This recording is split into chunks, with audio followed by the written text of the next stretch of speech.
ഇന്നത്തെ കാലത്ത് വളരെ കോമൺ ആയിട്ട് ഫേസ് ചെയ്യുന്ന ഒരു പ്രോബ്ലം ആണ് കുട്ടികളുടെ അമിതമായിട്ടുള്ള മൊബൈൽ ഉപയോഗം. പേരൻസ് നമ്മുടെ അടുത്ത് വരുന്ന അവരുടെ മേജർ കൺസേൺ എന്ന് വെച്ചാൽ കുട്ടികൾ അമിതമായിട്ടുള്ള സ്ക്രീൻ ടൈം യൂസ് ചെയ്യുന്നു എന്നുള്ളതാണ്.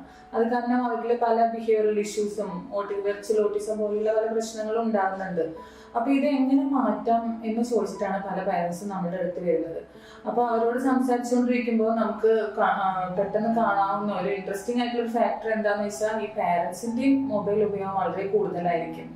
അവര് ജോലി കഴിഞ്ഞ് വന്നിട്ടുണ്ടെങ്കിൽ കുട്ടികളെ റോൾ മോഡൽ ആക്കേണ്ട അവര് ഒരുപാട് സമയം കുട്ടികളോട് കമ്മ്യൂണിക്കേറ്റ് ചെയ്യാതെ മൊബൈലിൽ ടൈം സ്പെൻഡ് ചെയ്യുന്നതാണ് ഇന്നത്തെ കാലത്ത് കാണാൻ പറ്റുന്നത്. നമ്മളടക്കമുള്ള പേരൻസ് അങ്ങനെയാണ് ഇന്നത്തെ കാലത്ത്. അപ്പോൾ നമ്പർ 1 ആയിട്ട് അവരോട് പറയാനുള്ളത്, കുട്ടികളുടെ അമിതമായിട്ടുള്ള മൊബൈൽ ഉപയോഗം മാറ്റണമെങ്കിൽ നമ്മളുടെ മൊബൈൽ ഉപയോഗം നമ്മളും കുറയ്ക്കണം.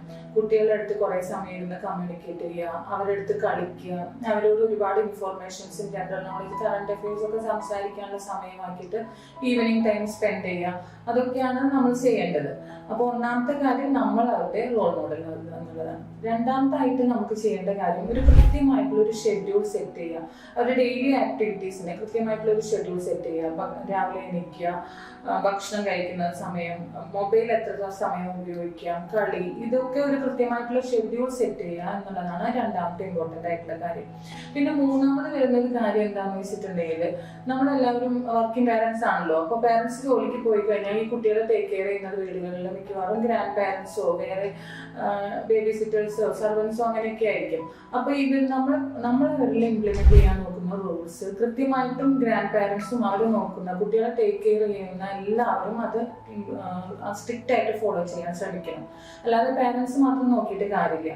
അവരെ കുട്ടികളെ നോക്കുന്ന എല്ലാവരും ഈ ഒരു റുട്ടീൻ ഫോളോ ചെയ്യാൻ ശ്രമിക്കുക.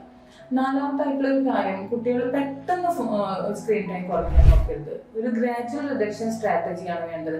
ഇന്ന് പെട്ടെന്ന് അവർക്ക് നാളത്തോട് കൂടിയിട്ട് മൊബൈൽ ഉപയോഗിക്കാൻ പാടില്ല, മൊബൈൽ തരില്ല എന്നൊക്കെ പറയുമ്പോൾ ഒരുപാട് ബിഹേവിയറൽ ഇഷ്യൂസ് വരും. അപ്പോൾ ഒരു 15 മിനിറ്റ് ഒരു ദിവസം വെച്ച് കുറച്ച് അങ്ങനെ ഗ്രാജുവൽ ആയിട്ടുള്ള ഒരു റിഡക്ഷൻ സ്ട്രാറ്റജിയാണ് സ്ക്രീൻ ടൈം കുറയ്ക്കാൻ വേണ്ടി വേണ്ടത്. പിന്നെ അടുത്ത കാര്യം എന്താണെന്ന് വെച്ചിട്ടുണ്ടെങ്കിൽ, ഈ കുട്ടികളുടെ മൊബൈൽ ഉപയോഗം കുറയ്ക്കുമ്പോൾ അവർക്ക് ഒരുപാട് സമയം വെറുതെ ബോറടിക്കണോ എന്ന് പറയുന്ന ഒരു കംപ്ലൈന്റ് വരും. കാരണം അവർക്കൊരു വേക്കം ടൈം ഒരുപാട് ഉണ്ടാവും. ആ ടൈം ഫില്ല് ചെയ്യാൻ വേണ്ടി ഓൾട്ടർനേറ്റീവ് ആയിട്ടുള്ള എന്തെങ്കിലും മെത്തേഡ്സ് കണ്ടുപിടിച്ച് കൊടുക്കണം. പാരൻസ് ആയിരിക്കാം അവർക്കത് ചെയ്തു കൊടുക്കേണ്ടത്. കാരണം എന്തെങ്കിലും അവരുടെ ഹോബീസ് ഡെവലപ്പ് ചെയ്യുക, ഡ്രോയിങ്ങോ പിന്നെ മ്യൂസിക്കൽ ഇൻസ്ട്രുമെന്റ്സിന്റെ ക്ലാസ്സസ് എന്നെ വിടുക, അത് വീട്ടിൽ പ്രാക്ടീസ് ചെയ്യാൻ പറയുക, ചെസ് പോലുള്ള ഗെയിമുകളിൽ ഇൻട്രസ്റ്റ് വരുത്തുക, റീഡിങ് ഹാബിറ്റ് വരുത്തുക എന്നിവയുള്ള ആൾട്ടർനേറ്റീവ് ആയിട്ടുള്ള കാര്യങ്ങൾ ഈ കുട്ടികളിൽ പാരൻസ് ഉണ്ടാക്കി കൊടുക്കണം. പിന്നെ അടുത്തതാണ് ഏറ്റവും ഇമ്പോർട്ടൻ്റ് ആയിട്ടുള്ള കാര്യം. കാരണം കുട്ടികളുടെ ഇൻട്രസ്റ്റുകൾ ചെറുപ്പത്തിൽ നമുക്ക് പാരൻസിന് നിശ്ചയിക്കാൻ പറ്റും. അപ്പോൾ ഒരു കോ വ്യൂവിംഗ് സ്ട്രാറ്റജി എന്ന് പറയുന്ന ഒരു സംഭവമുണ്ട്. പാരൻസിനെ കൂടെ ഇരുത്തിയിട്ട് കുട്ടികളെ ഇങ്ങനെയുള്ള സ്ക്രീൻ ടൈം കൊടുക്കുക. അപ്പോൾ സയൻസ് റിലേറ്റഡ് ആയിട്ടുള്ള കാര്യങ്ങളോ കറണ്ട് അഫയേഴ്സോ സ്പോർട്സോ അങ്ങനെയുള്ള ഇൻട്രസ്റ്റുകൾ കുട്ടികളിൽ വളർത്തിയെടുക്കാൻ തുടങ്ങിയാൽ കുട്ടികൾക്ക് ഈ സ്ക്രീൻ ടൈം യൂസ്ഫുൾ ആയിട്ടുള്ള രീതിയിൽ ഉപയോഗിക്കാൻ പറ്റും. ഇങ്ങനെയുള്ള കാര്യങ്ങളാണ് കുട്ടികളുടെ സ്ക്രീൻ ടൈം കൺട്രോൾ ചെയ്യാൻ വേണ്ടിയിട്ട് നമുക്ക് ചെയ്യാൻ പറ്റുന്നത്.